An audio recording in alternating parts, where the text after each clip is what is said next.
bombardment from the US, their B-2 bombers, when they came in and bombed Iran, was it really, or did it succeed in achieving its stated objective?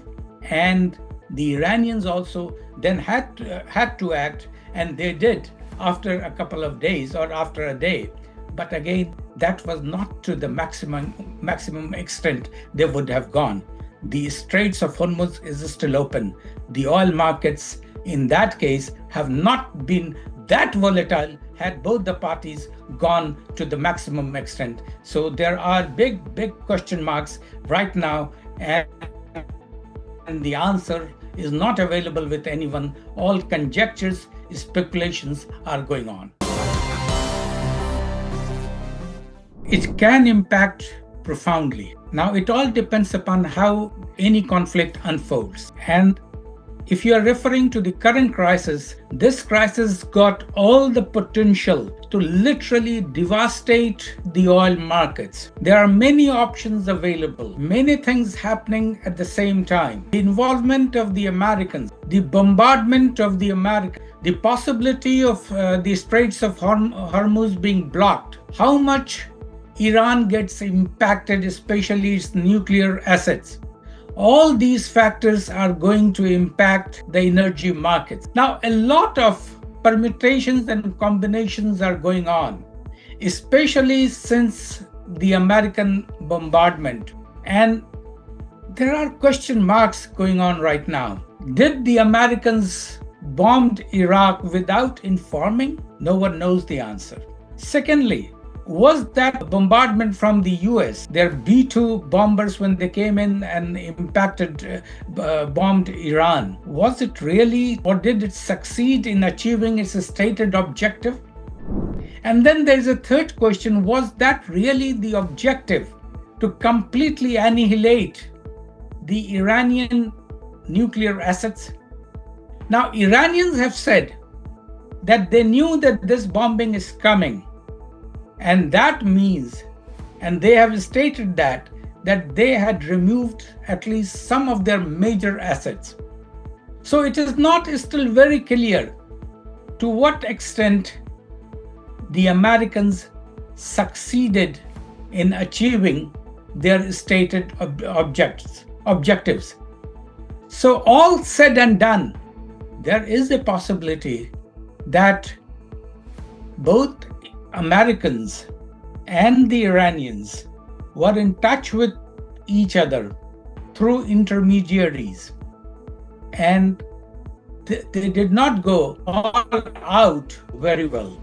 And that perhaps is the reason that even the Iranians have not responded with venom the American assets in that region.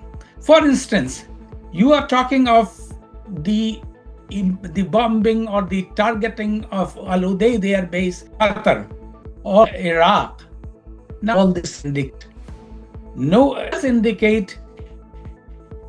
there are indications that this was kosher from the Israeli lobby in the US and from Netanyahu himself to do something. So he perhaps, despite giving a 15 days notice, he had to act within 2 days.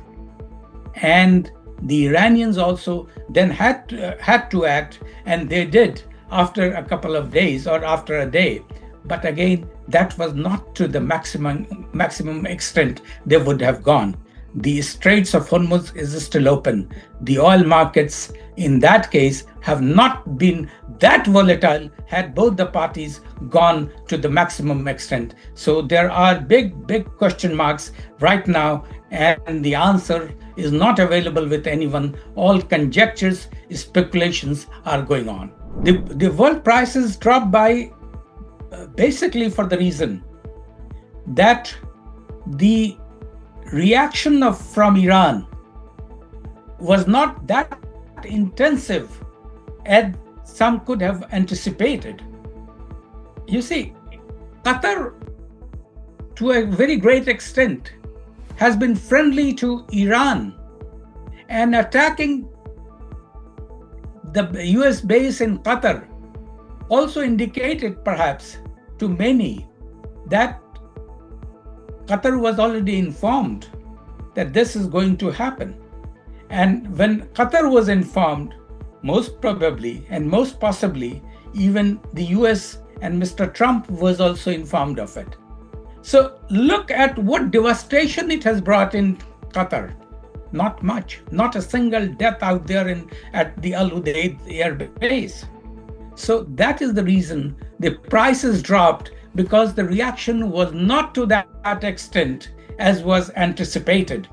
And this goes back to the same question that did the Americans, when they bombed the Iranian nuclear assets, was it really to annihilate or just to appease their domestic the pressure that was building on President Trump from the Israeli side on President Trump. So all said and done, both the parties have made a restrained reaction to it, and that appears to be the sole reason why the oil prices, after going up, has gone down by 6 or 7%.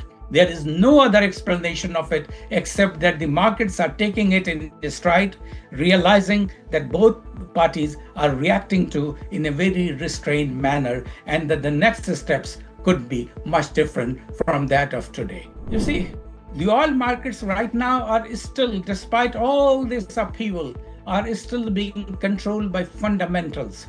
And that means that the supplies are still higher than the demand. And that is the reason that the prices have been going down. They spiked after this war that began between Israel and Iran first, and then the involvement of the Americans into it.